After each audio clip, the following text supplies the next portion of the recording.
All right, we got to talk about this. Is it better to release or ejaculate, or is it better to edge? I started this journey late teens, but early 20s is when I was like, I'm not losing my semen anymore. Like, I'm not. But I edged. And I've talked about the different levels of edging.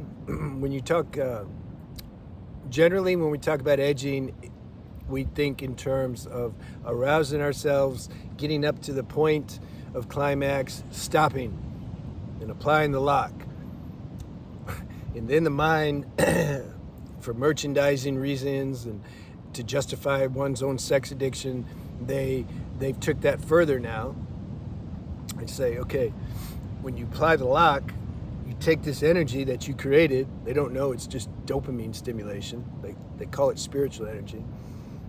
So now you've activated this spiritual energy, and now you bring it up and you manifest, right? I've talked about that before too, more than a few times. So that's deep justification.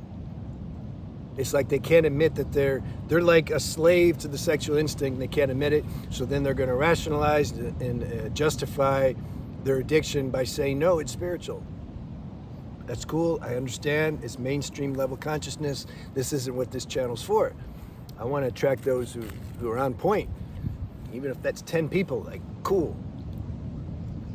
God, man, I couldn't handle. Imagine you get 1 million mainstream, just nonsense, like, coming here. No. The algorithm won't allow it. Won't send to those people. Okay, so when I started doing the semen retention very diligently, I started edging for a while. And at first, I would do this. I would do the thing I'm making fun of. See, hey, I'm humble. Like, I understand it. Otherwise, I wouldn't be able to sit here and speak on it. But I've went full circle. I've seen, like, it's nonsense. So now I'm sharing that. But I also did it. I didn't have anybody to tell me it was nonsense. If I did, would I have recognized it's nonsense, or would I just not listen to them and keep doing it? I think I would have kept doing it. Depends who the one was and how much I respected them that was telling me, number one. Number two, the urge was too strong. I couldn't just stop semen retention, stop edging. There's no way. So this is what we're talking about here. Do I think it's better, though? Well, first of all, do I think it's better to ejaculate or to edge? Or is it better to edge than to ejaculate? For me, well, number one, you can't help it anyway. Like, you can't help it. We don't have the power to swear off semen retention and edging. I made a video before talking about grace is doing all this for us, because you just can't do it. It's too strong. So if you got to do something, should you release or should you edge? I edged, and I feel it was better, for sure, for me. Because like I said, I had to do something. Energy was too much. I don't care how much I transmute and work out and all that. It just, in fact, that stuff can make it worse too. I was doing a consult with a brother, and he's getting a lot of stimulation because he's deep into his work, and he's having wet dreams. He's like, why am I having wet dreams? I'm not even thinking about sexuality. I said, I know. It's about the stimulation you're getting from your regular life, though. When you get that stimulation, the energy, because of habit, it goes down. So even if you're not having sexual thoughts or releasing or edging, your body's going to release that at night via a wet dream. So stop worrying about wet dreams. They're good. All right? Oh, I feel a little down after. Well, so what? Like, life, you're going to feel down all kinds of different ways.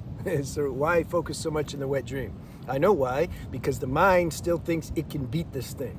You still think you can control this process of sublimation of the energy, and you can.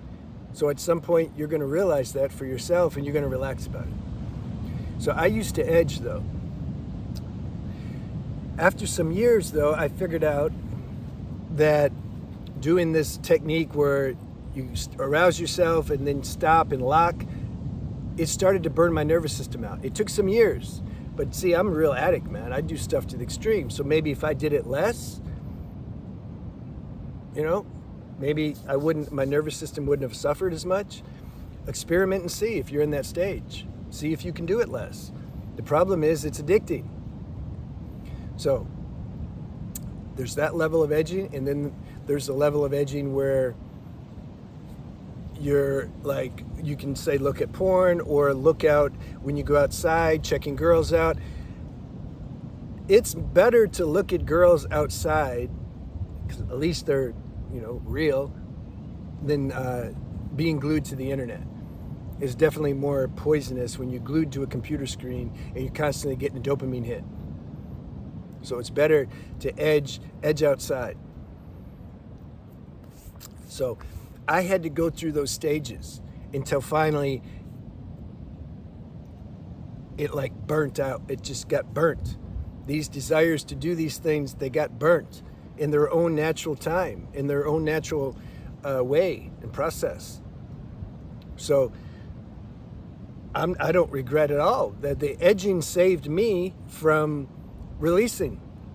Because for me, my nervous system took a much bigger hit when I would release than when I would edge. Edge kind of draws it out longer. It's still going to hurt the nervous system at some point, but whatever. We're not perfect. We're in this very limited human form, and we're trying to strive to be our highest self, and that's the journey, and there's all kinds of pitfalls, and you can't avoid it.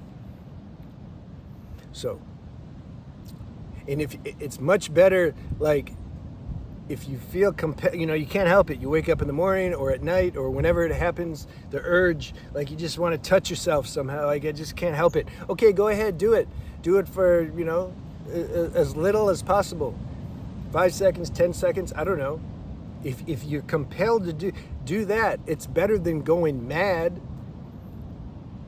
It's better than going crazy and then spending like 2 days on the internet, beating off and losing your energy 2-3 times.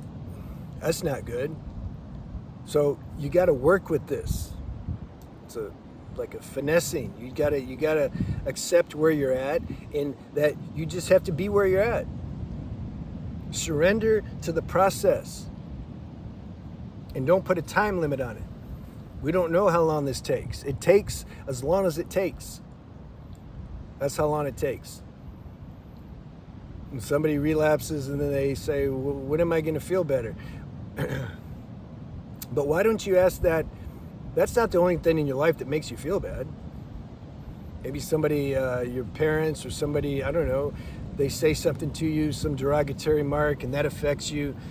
You don't feel good, or you ate some bad food. You're not asking when you're going to feel better from that. Why are you so focused on this semen retention thing? Like, oh no, I had a wet dream. When am I going to feel better? Oh no, I released. When am I going to feel better? Oh, I edged. Oh no, when am I going to feel better? Why are you so obsessed with this journey? Because that obsession is not going to help you. It gets in the way. It creates more stress, which then creates the urge to release or to edge even more, because that's our coping mechanism of how we get rid of stress. So you let the show go on. You're the show. The show's running itself, and you're like watching it run. This is you have to come to that realization so you can have some peace around this. It's not about guilt and shame. It's not God that's guilting and shaming you because you did this. God created these limitations, and now God's transcending them through you. God's playing as you through you.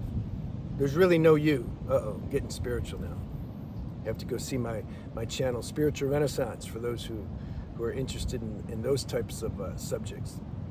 And so I think we'll end there. I do consultations if you feel moved to. My email's on the banner. And stay good, man. Don't judge yourself. And if you got to edge. For me, it was better than releasing. If I could have quit everything at the same time, yeah, okay, I would have, but I couldn't. So therefore, how can I pretend and expect you to quit? I don't think anybody can, unless you have some really high level karma and you've already transcended this in a previous life. So when you're born, it's like you're like asexual or something. That's different. But that's not the case for most of us. We got to go through the grind.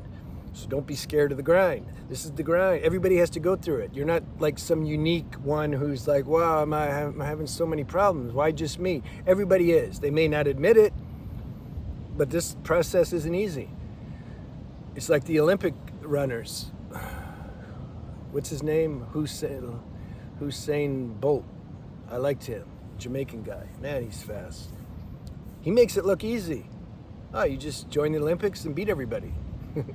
No, I even read his story. When he was in high school or in college, he would lose. He would be like in 4th or 5th place. But then something happened. There was some turn, something, we don't know, some cosmic thing. And all of a sudden he just dominated everybody. So you don't know when you're going to turn. It's not up to you. You can't make that happen. That just happens. It's just a happening. So chill. See you.